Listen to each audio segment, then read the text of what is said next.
नमस्कार, आप देख रहे हैं सी न्यूज भारत और मैं हूं आपके साथ प्रिया श्रीवास्तव। वक्त हो गया खास खबर का। सावधी ने 78वें स्वतंत्रता दिवस के मौके पर संकल्प लिया कि आने वाले दिनों में तहसील में एक एग्रीकल्चर कॉलेज की स्थापना करेंगे। उन्होंने तहसील में प्रशासन द्वारा आयोजित स्वतंत्रता दिवस के मौके पर जनता को संबोधित करते हुए कहा कि तहसील में एक पशु चिकित्सा महाविद्यालय और केंद्रीय महाविद्यालय की स्थापना हुई है। बहुत ही जल्द छात्रों के लिए दाखिले भी शुरू हो जाएंगे। वहीं इस दौरान उन्होंने बाढ़ के दौरान नदी में डूबकर जान गंवाने वाले बालू चौहान के परिवार को प्रकृति आपदा के तहत 5 लाख रुपए मुआवजे का चेक भी वितरित किया है। ದಡದಲ್ಲಿರ್ತಕ್ಕಂತ ಅನೇಕ ಜನರಿಗೆ ಇವತ್ತು ನಾವೆಲ್ಲ ಕಾಣ್ತಾ ಇದ್ದೀವಿ. ಪ್ರತಿ 4 ವರ್ಷಕ್ಕೊಂದ್ಸಾರಿ ಆಗಸ್ಟ್ ತಿಂಗಳಲ್ಲಿ ಕೃಷ್ಣಾ ನದಿ ಮಹಾಪೂರ ಬಂದ ಅನೇಕ ತೊಂದರೆಗಳಾಗಿರ್ತಕ್ಕಂತ ಸಂದರ್ಭದಲ್ಲಿ ಕೃಷ್ಣಾ ನದಿ ಮಹಾಪೂರ ಬಂದಂತ ಸಂದರ್ಭದಲ್ಲಿ ನಾನು ತಾಲೂಕಾ ಆಡಳಿತಕ್ಕೆ ಅಭಿನಂದನೆಗಳನ್ನ ಈ ಸಂದರ್ಭದಲ್ಲಿ ನಾನು ಹೇಳಲಿಕ್ಕೆ ಬಯಸ್ತೀನಿ. ಇವತ್ತು ತಾಲೂಕು ಬಂದಂತ ಸಂದರ್ಭದಲ್ಲಿ ಬಹಳ ಅಚ್ಚುಕಟ್ಟಾಗಿ ಅದು ದನ ಇರಬಹುದು, ಜಾನುವಾರುಗಳಿರಬಹುದು, ಹಾನಿ ಆಗದ ನಿಟ್ಟಿನಲ್ಲಿ ಬಹಳ ಉತ್ತಮ ರೀತಿಯಿಂದ ಕಾರ್ಯಗಳನ್ನ ಮಾಡಿರ್ತಕ್ಕಂಥದ್ದು ಅದು ತಾಲೂಕು. ನಾನು ನಿಮ್ಮೆಲ್ಲರ ಪರವಾಗಿ ಅಭಿನಂದನೆಗಳನ್ನ ಈ ಸಂದರ್ಭದಲ್ಲಿ ನಾನು ಹೇಳಲಿಕ್ಕೆ ಬಯಸ್ತೀನಿ.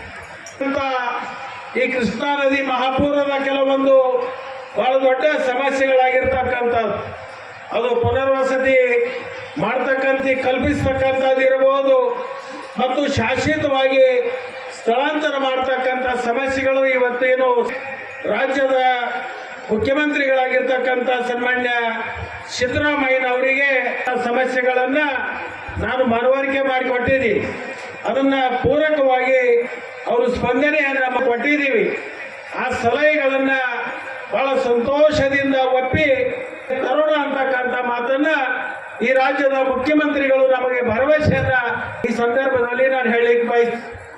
ಅದರ ಜೊತೆಗೆ ಇವತ್ತು ಸ್ವಾತಂತ್ರ್ಯ ಸಿಕ್ಕ ನಮ್ಮ ತಾಲೂಕವನ್ನ ಸಂಪೂರ್ಣ ಅಭಿವೃದ್ಧಿಯ ದಿಕ್ಕಿನಲ್ಲಿ ಒಯ್ಯಬೇಕಾಗಿರ್ತಕ್ಕಂಥ ನಮ್ಮೆಲ್ಲರ ಹೊಣೆ ಮತ್ತು ಕನವಾಗಿ ಇವತ್ತು ತಾಲೂಕಿನಲ್ಲಿ ಇಡೀ ಕ್ಷೇತ್ರವನ್ನ ಸಂಪೂರ್ಣ ನೀರಾವರಿ ಕ್ಷೇತ್ರವನ್ನ ಮಾಡಬೇಕು ಅಂತ ಹೇಳಿ ಒಂದು ಸಂಕಲ್ಪವನ್ನು ಮಾಡಿದ್ದೆ. ಆ ಸಂಕಲ್ಪ ಶಿವಯೋಗಿಗಳ ಆಶೀರ್ವಾದದ ಫಲದಿಂದ ಸಂದರ್ಭದಲ್ಲಿ ನಾನು ಹೇಳಲಿಕ್ಕೆ ಬಯಸ್ತೀನಿ.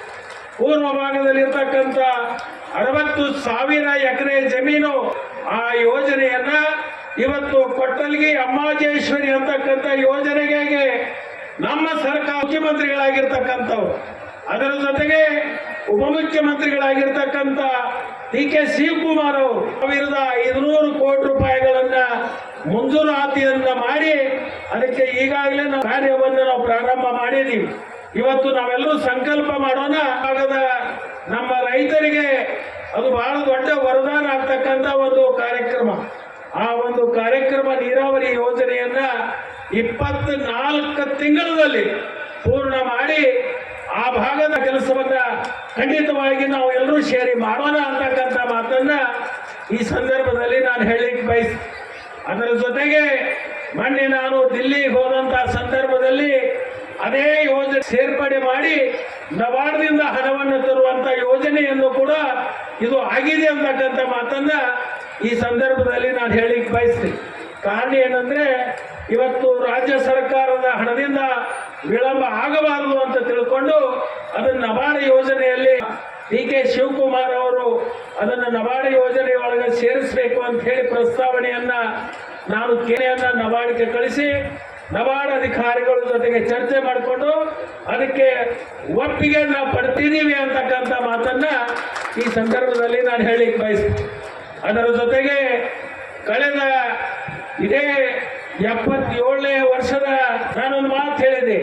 ಇವತ್ತು ಭಾರತಕ್ಕೆ ಸ್ವಾತಂತ್ರ್ಯ ಸಿಕ್ಕು 75 ವರ್ಷ ಅಮೃತ ಗಳಿಗೆಯಲ್ಲಿರ್ತಕ್ಕಂಥ ಸಂದರ್ಭದಲ್ಲಿ ನಮ್ಮ ಅಥಣಿ ಪಟ್ಟಣಕ್ಕೆ ಶಾಶ್ವತವಾಗಿರ್ತಕ್ಕಂಥ ದಿನದ 24 ಗಂಟೆಗಳ ಕಾಲ ಕುಡಿಯ ನೀರಿನ ವ್ಯವಸ್ಥೆಯನ್ನು ಆಗಬೇಕು ಅಂತಕ್ಕಂಥ ಬಯಕೆ ಇತ್ತು.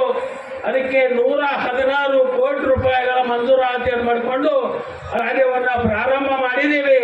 ಬಹುತೇಕ 1.5 ವರ್ಷದ ನಂತರ ಅಥಣಿ ಪಟ್ಟಣಕ್ಕೆ ಶಾಶ್ವತವಾಗಿ ಗಂಟೆಗಳ ಕಾಲ ನೀರು ಪೂರೈಕೆ ಮಾಡ್ತಕ್ಕಂಥ ಯೋಜನೆಗೆ ಕೂಡ ಇವತ್ತು ಲಭ್ಯ ಆಗಿದೆ ಅಂತಕ್ಕಂಥ ಮಾತನ್ನ ಈ ಸಂದರ್ಭದಲ್ಲಿ ನಾನು ಹೇಳಿಕ್ಕೆ ಬಯಸ್ತೀನಿ. ಅದರ ಜೊತೆಗೆ ನದಿ ದಂಡೆಯಲ್ಲಿರ್ತಕ್ಕಂಥ ಎಡಕ್ಕೆ ಮತ್ತು ಬಲಕ್ಕೆ ಯಾವ ನೀರವನ್ನ ಕುಡಿದು ಸಮಸ್ಯೆ ಆಗ್ತಕ್ಕಂಥದ್ದನ್ನು ಕೂಡ ಗಮನದಲ್ಲಿಟ್ಕೊಂಡು ಆ ಎರಡೂ ಯೋಜನೆಗಳನ್ನ ಪ್ರಾರಂಭ ಮಾಡಿ ಒಟ್ಟು 15 ತಾಲೂಕದಲ್ಲಿರ್ತಕ್ಕಂಥ ಎಲ್ಲ ಹಳ್ಳಿಗಳಿಗೂ ಕೂಡ ಕುಡಿಯುವ ಶುದ್ಧ ಕುಡಿಯುವ ನೀರಿನ ಯೋಜನೆಯನ್ನ ಇವತ್ತು ಪ್ರಾರಂಭ ಮಾಡಿರ್ತಕ್ಕಂಥದ್ದು. ಆ ಒಂದು ನಿಟ್ಟಿನಲ್ಲಿ ಅತಿಥಿಯಲ್ಲಿ ಈಗಾಗಲೇ ನಾವು ವೆಟರ್ನರಿ ಮೆಡಿಕಲ್ ಕಾಲೇಜನ್ನ ಪ್ರಾರಂಭ ಮಾಡಿದ್ದೇವೆ. ನಿನ್ನೆ ನಾನು ದಿಲ್ಲಿಯಲ್ಲಿ ಹೋಗಿ ಕೇಂದ್ರದ ಅಧಿಕಾರಿಗಳು ವರ್ಷಕ್ಕೆ ಅಡ್ಮಿಷನ್ ಅನ್ನ ಮಾಡಲಿಕ್ಕೆ ನೀವು ಒಪ್ಪಿಗೆಯನ್ನು ಕೊಡಬೇಕು ಅಂತಕ್ಕಂಥದ್ದನ್ನ ಒಬ್ಬವಾಗಿ ನಮಗೆ ಸ್ಪಂದನೆಯನ್ನು ಮಾಡಿದ್ದಾರೆ. ಕೆಲವೇ ದಿನದಲ್ಲಿ ವೆಟರ್ನರಿ ಮೆಡಿಕಲ್ ಕಾಲೇಜು ಉದ್ಘಾಟನೆಯನ್ನು ಮಾಡಿದ್ದೀವಿ. ಆದರೆ ಅಡ್ಮಿಷನ್ ಮಾಡಿ ಆ ಮಕ್ಕಳಿಗೆ ವಿದ್ಯೆಯನ್ನ ಕೊಡ್ತಕ್ಕಂಥ ಕಾರ್ಯಕ್ಕೆ ಕೆಲವೇ ದಿನದಲ್ಲಿ ಅದಕ್ಕೆ ಚಾಲನೆಯನ್ನ ಕೊಡುವಂತ ಕೆಲಸವನ್ನು ಅಲ್ಲಿ ಒಂದು ಕೇಂದ್ರೀಯ ವಿದ್ಯಾಲಯವನ್ನ ಸ್ಥಾಪನೆ ಮಾಡಬೇಕು ಅಂತ ಹೇಳಿ